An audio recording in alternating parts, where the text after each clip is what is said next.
Hello, everyone. Today we are starting Paul's second letter to the Thessalonians. We're in chapter 1, verses 1 through 12. In this particular letter, Paul addresses three subject areas, and he's going to actually touch on each of them in these first 12 verses. The first is persistent persecution. The Thessalonians are feeling the strain of being constantly persecuted, and he wants to give them some assurance. The second is if you might recall from the end of his first letter to them, they were worried that maybe people who had died had missed out on the second coming of Jesus. Now they're worried that all of them may have missed out on it. So Paul's going to talk to them about that. And then the third subject area is lazy believers. He's going to touch on each of these here in these first 12 verses. And then in the book, or in the letter rather, he will dig deeper into each one. So let's start off with verse 4 today. We proudly tell God's other churches about your endurance and faithfulness in all the persecutions and hardships you are suffering. And God will use this persecution to show his justice and to make you worthy of his kingdom, for which you are suffering. The first thing Paul's trying to do here is to encourage them in the first place. Listen, I'm sorry that you're experiencing suffering, but it is part of the deal.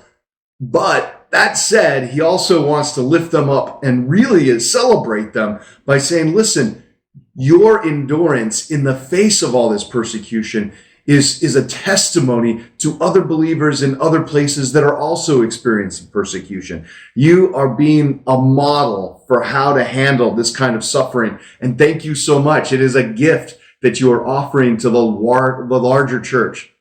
And then all that said, he kind of hits a note at the end that says, God kind of offers them some hope of saying, listen, this is going to pay off for you. You are going to get what you deserve, and those who are persecuting you are going to get what they deserve. Which brings us then to a nice transition into the next subject area, beginning at verse 7 and 8. Here we go. And God will provide rest for you who are being persecuted, and also for us when the Lord Jesus appears from heaven. He will come with his mighty angels in flaming fire, bringing judgment on those who don't know God and on those who refuse to obey the good news of the Lord. He's assuring them that, listen, the persecution you are experiencing will come to an end, and it will be a glorious time, and you will not miss it. The second coming of Jesus is not going to happen without you somehow being aware of it. And that's his point. He's going to get into that into much greater depth in our next section. But right now, what he's trying to offer is just that assurance that hang in there, be at peace, and don't worry, you haven't missed anything. Now, on that last subject, in verse 11, the apostle starts like this. So we keep on praying for you, asking our God to enable you to live a life worthy of his call. May he give you the power to accomplish all the good things your faith prompts you to do.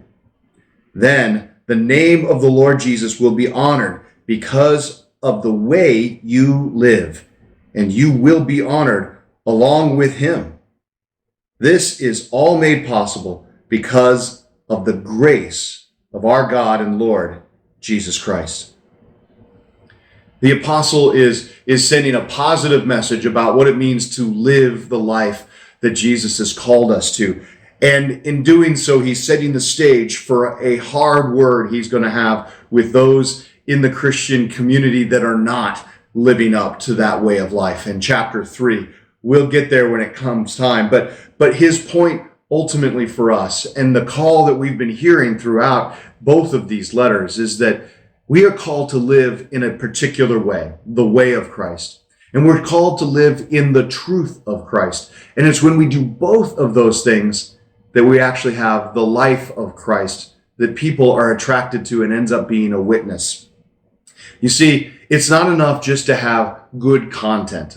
We tend to focus on that in the church, on making sure that we know the truth of Jesus. We can be better about that at times, but content doesn't matter if our conduct doesn't match.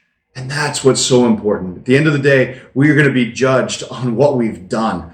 So there it is. We need to hang in there, knowing that suffering will come to an end, but it's actually doing good as a witness to others, that we haven't missed out on anything, that God is going to be coming back and we're not going to miss it.